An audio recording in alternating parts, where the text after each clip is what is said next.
We begin today's show in Honduras, where a former U.S.-trained Honduran military officer and businessman has been found guilty of helping to plan the 2016 assassination of Berta Cáceres, the renowned Lenca land and water defender. The Honduran Supreme Court's verdict Monday was unanimous and came after a 49-day trial against David Castillo, the former president of the hydroelectric corporation DESA. At the time of Cáceres' assassination, she was fighting the construction of DESA's Aguasarca hydroelectric dam on the Gualcarque River in southwestern Honduras. The river is sacred to the Lenca people. In 2015, Cáceres was awarded the prestigious Goldman Environmental Prize for her ongoing resistance against the dam. In Monday's ruling, the court said David Castillo used his military contacts and skills to surveil Cáceres for years on behalf of DESA. The court also said Castillo obtained money to pay for Cáceres' assassination and coordinated the attack with DESA's former director of security, who was in touch with the main hitman. Cáceres was shot to death the night of March 2, 2016, inside her home in La Esperanza, Honduras, by 7 hired hitmen, who were later convicted in 2018 and sentenced in 2019. Following Monday's verdict, Berta Cáceres' family, surrounded by other Honduran social leaders, held a news conference outside the Honduran Supreme Court in Tegucigalpa.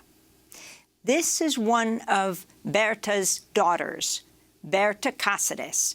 Berta Cáceres' daughter is Berta Zuniga Cáceres. She's the general coordinator of the Civic Council of Popular and Indigenous Organizations of Honduras. We recognize this is a step toward justice, as a victory for the communities around the world who have accompanied us through this process in solidarity. We urge the international and national communities to continue their efforts against impunity in Honduras and to support the efforts of social and popular organizations. In the words of our Berta Cáceres, we reiterate that justice is built by the grassroots, from our daily work, with the defense of our territories, the fulfillment of our life projects, and the constant fight against iniquities and injustices. After Berta Zuniga's statement, the crowd of dozens of supporters began chanting in Spanish, "Berta didn't die, she multiplied." Berta vive, vive!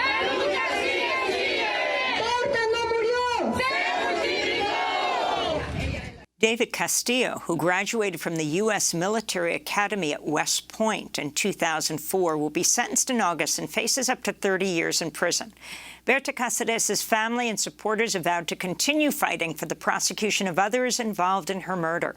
Monday's verdict came just days after the 12th anniversary of the 2009 U.S.-backed coup in Honduras, which overthrew the democratically elected President Manuel Zelaya and installed a right-wing regime. Since the coup, violence against women, LGBTQ+ people, indigenous and black leaders and environmental activists has skyrocketed in Honduras, forcing thousands to flee to the United States, particularly under the government of President Juan Orlando Hernández, a key U.S. ally. Well, for more, we go to Los Angeles, where we're joined by the Honduran scholar Suyapa Portillo, associate professor at Pitzer College and the author of the new book, Roots of Resistance, a story of gender, race, and labor on the North Coast of Honduras. Professor, welcome back to Democracy Now! It's great to have you with us. Can you talk about the significance of the verdict and who exactly David Castillo is? Thank you for having me. The significance of the murder is huge, right? This is the first case since the coup d'etat that has been brought to justice, that has been heard publicly, not just by Hondurans, but by the international community. And it's also a testament to the resistance and organizing against the coup that COPIN has led and that Berta had led, right? And OFRANE, the Afro-descendant organization in Honduras, have led against the coup government, and particularly Juan Orlando Hernández. So it gives us a glimmer of hope that at the time of sentencing, in a month or so, we might see some real justice in that sentence itself. So, and also there's a little hope that the Atala family will be brought to justice as well, as they are the owners of DESA Corporation. So we'll see if they face their death in court. So this is the first time in 12 years that we have seen any kind of justice in Honduras. And, you know, the attorney said this yesterday in the press conference. The courts had all the evidence they needed to try this case in May of 2016, 3 months after the murder of Berta Cáceres. But it took them, you know, almost 5 years to bring this to justice. And it was really due to that organizing on the ground that mobilized international community, including you know, actors from Hollywood and other famous people speaking out about this internationally. So, you know, my props to COPIN and their organizing on the ground. Well, Professor Suyapa Portillo, I wanted to ask you, you mentioned the Atala family. Most people here in the United States have never heard of it. Could you talk about the family's role with DESA and what links them, what evidence links them possibly to involvement in the killing of Berta Cáceres, and also the other elite families of Honduras? How have they fared since the 2009 coup? So the elite families of Honduras, you know, you have to think that Honduras, like El Salvador, Guatemala, are small countries. There's maybe 20, 22 families in Honduras who own the country, basically. They have corporations. They vacation in Miami. Their sons and daughters study in the United States, right? They live this very posh life, and they were definitely opposed to Mel Zelaya's government and Honduras in 2009 potentially joining the pink tide, as it was known back then. And they were, you know, concerned, right, about Honduras potentially becoming a socialist country. And so these families, in cahoots with the Nationalist Party, some of them were from the Liberal Party, executed the coup d'etat. And so the Atala family, the Atala Sabla family is one of these families. Many of these Arabic families came to Honduras in the early 1900s and have now become part of the Honduran elite. And, you know, they own the Desarrollos Energéticos DESA. They hired, you know, former army, military trained folks like Castillo Mejia, right, David Castillo, who graduated from West Point in 2004 and was a specialist in intelligence and counterintelligence. And what the case demonstrated was this really sinister way in which Berta Cáceres was being followed. And, you know, he pretended to be friends with her, called her all the time to kind of connect with her, and then at other times threatened her. And so, you know, Berta said it many times to some of her allies who ended up testifying in this case that, you know, this guy is following me and tracking me, and this guy is going to try and kill me. And in terms of the U.S. role in Honduras since the coup, clearly the coup occurred against Mel Zelaya during the Obama administration with Hillary Clinton as the Secretary of State. And what's been the role of the United States since then? You know, I like to think about the United States, and this is what I do in my book, you know, by looking back over 150 years of U.S. involvement in Honduras and in the region of Central America. I'd like to think of the United States never leaving Honduras after, you know, the Cold War sort of ended with the peace accords. If some people say, you know, Honduras has always been a geopolitical area for the United States, and certainly in 2009, when Mel Zelaya Rosales was allying with Hugo Chavez and, you know, supporting Cuba entering the OAS, if you will remember that conversation, you know, this was very threatening to Hillary Clinton, who, you know, is a disciple of Kissinger, who many people credit with the dirty war in South America, right? So there was all these sort of Cold War people within the Democratic Party that executed the coup d'etat in 2009. Of course,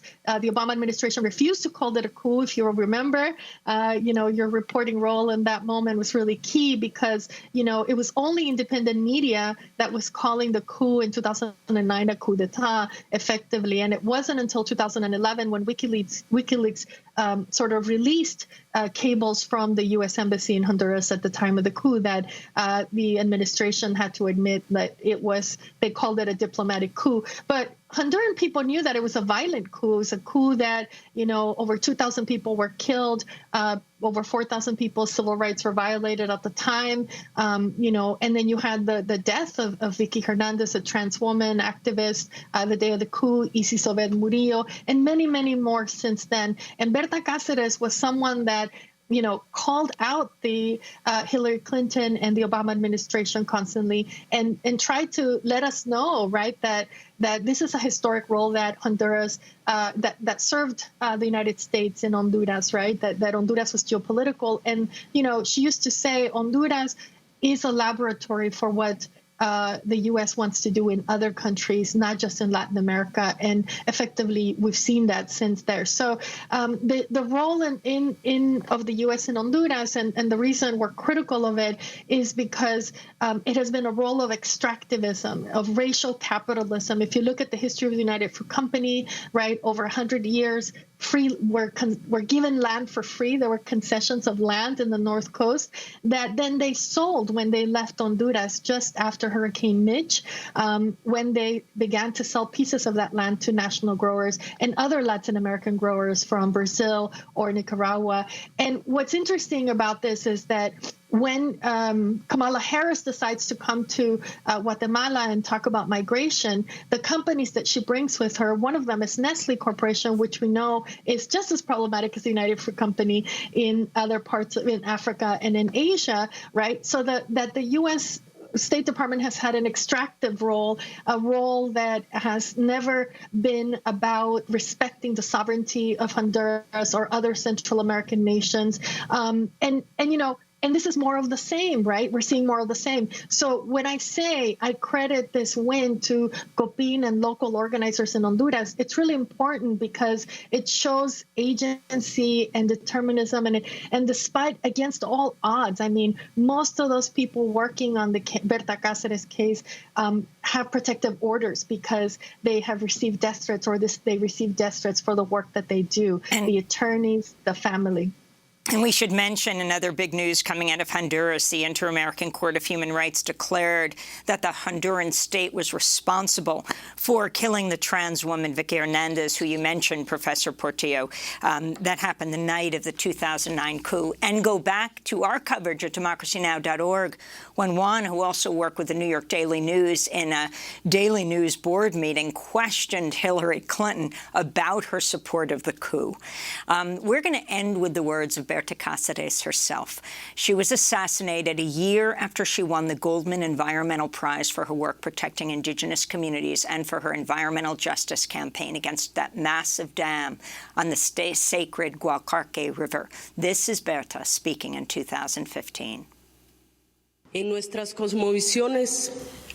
worldviews, we are beings who come from the earth, from the water, and from corn. The Lenca people are ancestral guardians of the rivers, in turn protected by the spirits of young girls, who teach us that giving our lives in various ways for the protection of the rivers is giving our lives for the well-being of humanity and of this planet. The great environmentalist Berta Cáceres receiving her Goldman Environmental Prize in 2015. In 2016, she was assassinated in her own home in La Esperanza, Honduras.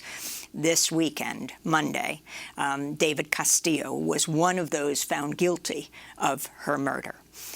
We want to also thank Suyapa Portillo, the Honduran scholar and associate professor at Pitzer College, author of the new book, Roots of Resistance, a story of gender, race, and labor on the North Coast of Honduras. When we come back, we air the explosive video from Greenpeace of Exxon lobbyists speaking in their own words about the oil giant's secretive efforts to block climate action on Capitol Hill and what senators and Congress members they've captured. Stay with us.